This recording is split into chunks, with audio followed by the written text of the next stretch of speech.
नमस्कार, मैं हूं भगवान सिंह लाबरव और आप सभी का स्वागत करता हूं मरुभूमि टाइम्स और भ्रष्टाचार निरोधक और मानवाधिकार संगठन की साझा पेशकश द भचीड़ में। आज मैं आपको बताऊंगा उस काले कारोबार की पूरी कहानी, जहां पर सरकारी राजस्व को खुल्लम खुल्ला चपत लगाई जाती है और साथ में नियमों की भी खुल्लम खुल्ला धज्जियां उड़ाई जाती है। ये काला कारोबार अवैध शराब का बाड़मेर और बालोतरा में अवैध शराब का धंधा खुल्लम खुल्ला चल रहा है। जितनी वैध दुकानें नहीं है, इससे कई गुना ज्यादा अवैध दुकानें चल रही है।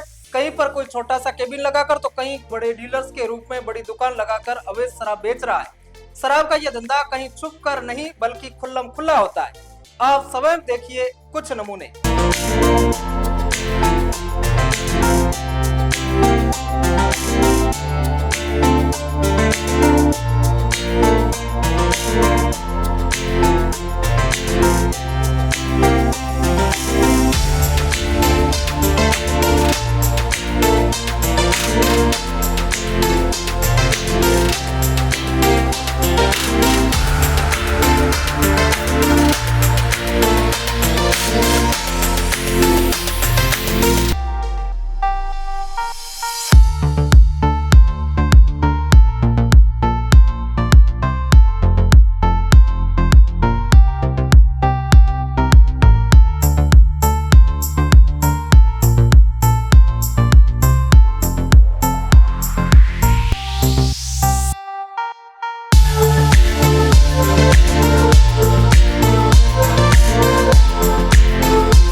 तो देखा आपने किस तरीके से खुल्लम खुल्ला अवैध शराब बेची जा रही है। ये तो उदाहरण मात्र है जो बीच शहर में अपने अवैध कारोबार को चला रहे हैं। बाकी पूरे बाड़मेर बालोतरा में ऐसी हजारों अवैध दुकानें हैं। जब हमने आबकारी विभाग से वैध लाइसेंस वाले संचालित देसी अंग्रेजी शराब की दुकानों की सूची मांगी तो हमें पता चला कि बाड़मेर और बालोतरा में केवल 198 शराब दुकानों के पास लाइसेंस है, बाकी हजारों की तादाद में अवैध शराब बिक्री कर रही है।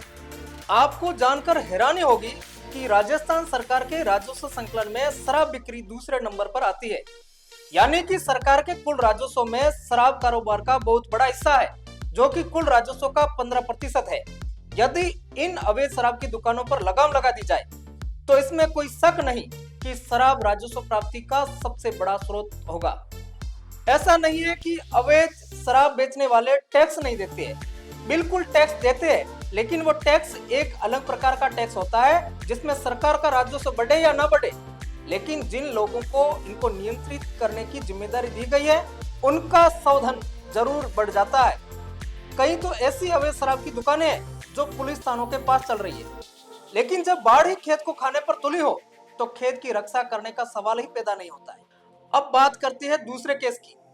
राजस्थान सरकार के स्पष्ट निर्देश है कि कोई भी शराब की दुकान 8 बजे के बाद खुली नहीं रहेगी। लगता है शराब बेचने वालों ने इसे इस तरीके से समझ लिया है कि कोई भी शराब की दुकान 8 बजे के बाद आगे से खुली नहीं रहेगी, बाकी पिछले दरवाजे या किसी खिड़की से रात भर शराब बेची जा सकती है, वो भी दाम बढ़ा के। इस भारत देश का गजब ही सिस्टम है।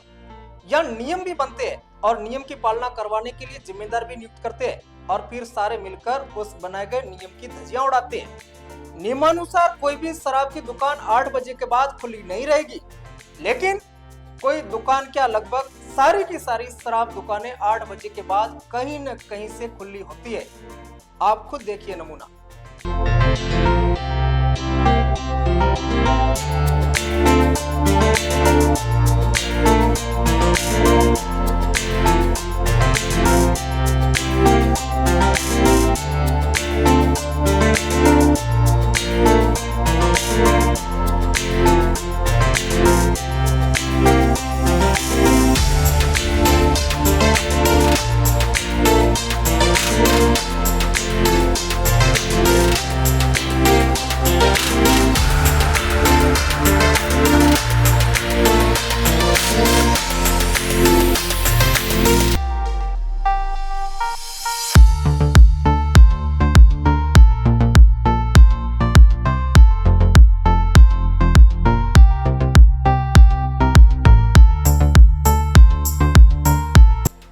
तो आपने देखा 8 बजे के बाद शराब की दुकान किस कदर बंद है। इन नियमों की पालना करवाने वाले खुद इन्हीं शराब दुकानों के इर्द गिर्द घूमते हैं और सिर्फ दौड़ में लट पटकने का काम करते हैं। एक न्यूज इंटरव्यू में तत्कालीन पुलिस डीजीपी ने कहा था कि यदि एसएचओ ठान ले तो रात 8 बजे के बाद शराब की बिक ही नहीं सकती है। जो शराब की दुकान वाले रात 8 बजे बाद जो शराब बेचते हैं उनका संबंधित थाना पुलिस लाइसेंस निरस्त करवा सकती है। जब डीजीपी साहब खुद ने बोला है कि एसएचओ ठान ले तो रात को 8 बजे के बाद शराब नहीं बिक सकती, इसका मतलब रजामंदी से ये काम होता है। हमारे सिस्टम से सवाल है कि बीच शहर में अवैध शराब की दुकानें किसके सह पर चल रही है। शाम 8 बजे के बाद बेचने वाली शराब की दुकानों पर कार्रवाई क्यों नहीं होती है। जब नियम बनाकर नियमों की धज्जियां ही उड़ानी है तो क्यों टैक्स पेयर का पैसा बर्बाद कर रहे हैं। हमें पता है कि जिम्मेदार पदों पर बैठे लोग द भचीड़ के हर एपिसोड को देख रहे हैं और सोच रहे हैं कि ये सब बता के क्या ही कर लेंगे। तो हम उनको बताना चाहते हैं कि वो दिन दूर नहीं जब आप लोगों का ये भ्रम टूट जाएगा, क्योंकि जनता बहुत ताकतवर है और जब जनता भचीड़ बुलाएगी तो आपके कान के पर्दे फट जाएंगे। मरुभूमि टाइम्स का जनता के लिए भी खास संदेश है कि इन बातों से बाहर निकलिए कि ये सिस्टम ऐसे ही चलता है और एक हिम्मत रखिए बदलाव करने की। अब आपसे मुलाकात होगी अगले हफ्ते एक नए वीडियो के साथ। तब तक आप बने रहिए मरुभूमि टाइम्स के साथ। नमस्कार।